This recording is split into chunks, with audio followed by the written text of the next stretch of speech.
Assalamualaikum warahmatullahi wabarakatuh. Baiklah, pada kali ini kita akan melanjutkan materi tentang sistem pendinginan. Jadi sistem pendinginan itu adalah cooling system.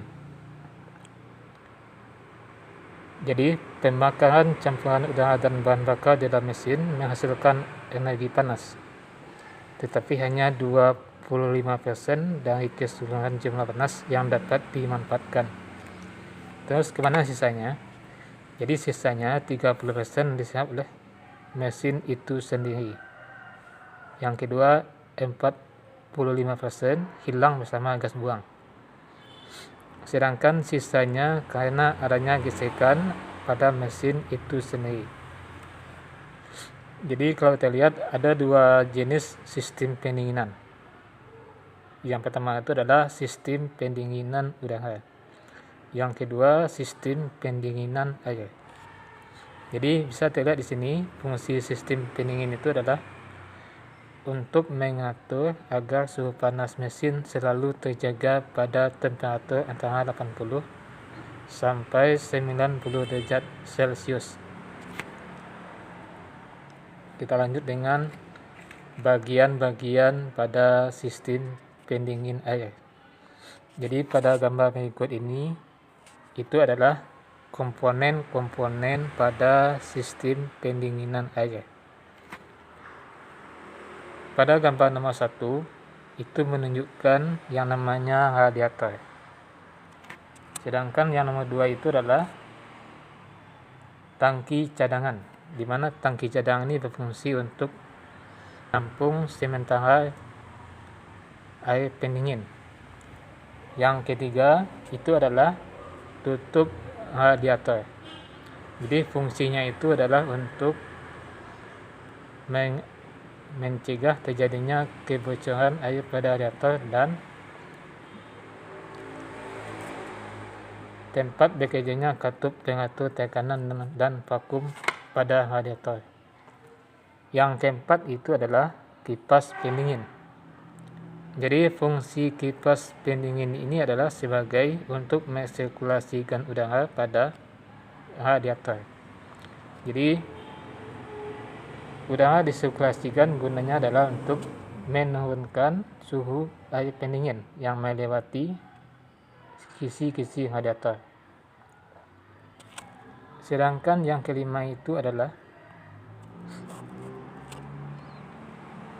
water pump atau pompa air.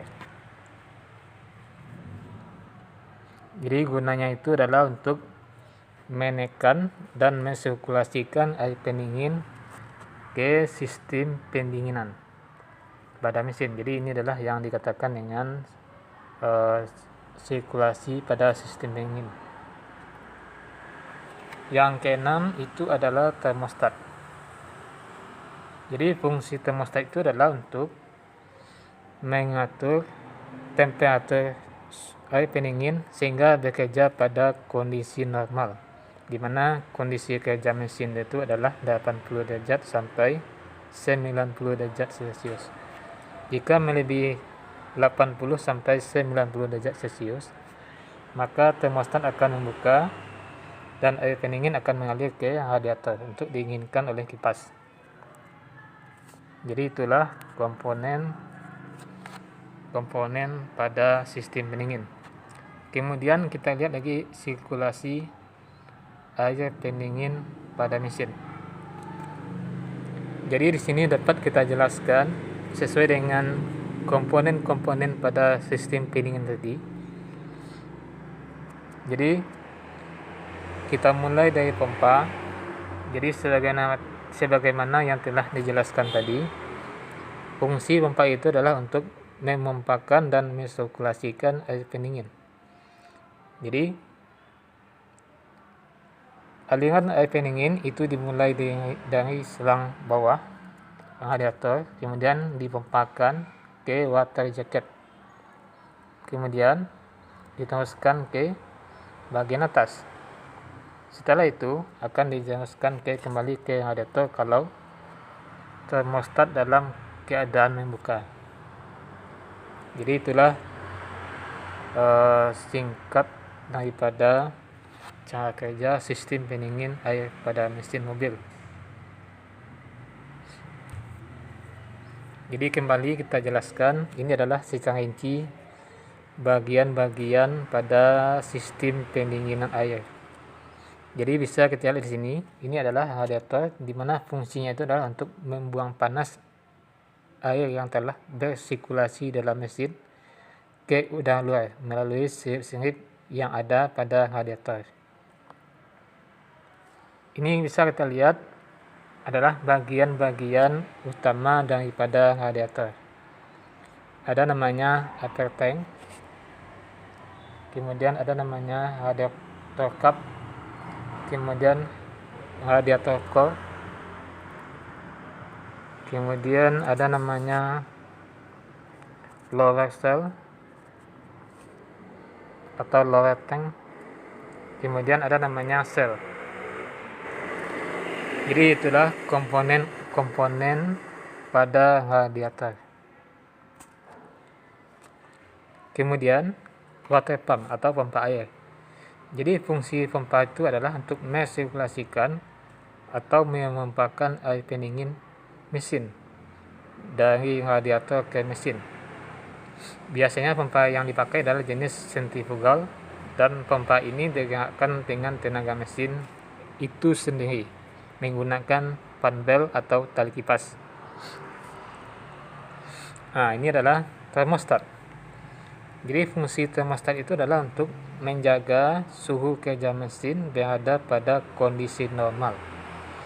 Artinya, kalau dia sudah mencapai suhu kerja mesin, maka termostat akan membuka dan air pendingin akan dialirkan ke radiator untuk didinginkan atau suhunya dikurangkan. Begitu. Jadi ada dua jenis termostat. Ada yang menggunakan katup bypass, ada juga yang tidak menggunakan katup bypass. Tetapi kebanyakan yang dipakai itu adalah yang menggunakan katup bypass. Ini sudah mulai diaplikasikan pada mobil-mobil yang menggunakan sistem injeksi. Jadi ini adalah kalau kita lihat termostat tanpa katup bypass. Jadi pada saat temperatur rendah atau mesin dingin, saluran air ke radiator ditutup oleh termostat sehingga air akan mengalir dari blok silinder ke pompa melalui saluran lepas. Ketika mesin panas, saluran air ke radiator dibuka, artinya termostat sudah terbuka sehingga air mengalir. Nah, jadi inilah aliran airnya dari blok silinder ke radiator, kemudian pompa dan menuju blok silinder kembali. Kemudian dari blok silinder melalui selang lepas, pompa dan kembali ke blok silinder. Ini yang menggunakan katup bypass. Jadi perbedaannya itu adalah kalau yang menggunakan katup bypass, saluran bypass yang ada pada termostat tertutup sehingga alirannya seperti ini: blok mesin, radiator, water pump, blok mesin. Jadi tidak ada air yang melewati saluran bypass sehingga pendinginan pada saat mesin panas lebih efektif. Kemudian cooling fan. Jadi fungsi cooling fan atau kipas pendingin itu adalah untuk mensirkulasikan atau mengalirkan udara melalui sirip-sirip yang ada pada radiator. Jadi ada dua jenis kipas pendingin. Ada yang menggunakan kipas, ada juga yang menggunakan motor listrik. Itu yang digunakan. Kemudian tutup radiator. Ini ada dua katup yang ada pada tutup radiator ini. Apa itu? Yang pertama itu adalah katup tekanan atau relief valve. Jadi fungsinya itu adalah untuk membuang air pendingin ke reservoir pada saat tekanan di dalam radiator naik. Yang kedua, katup vakum atau vacuum valve. Jadi gunanya itu adalah untuk memasukkan air pendingin ke radiator pada saat tekanan di dalam radiator turun. Kemudian reservoir tank, ini adalah tangki cadangan. Ini bisa kita lihat pada gambar ini ada dua garis, ada low dan full. Jadi usahakan jumlah air pendingin pada tangki cadangan itu antara low dan full, supaya jumlah air pendingin di dalam radiator juga terjaga.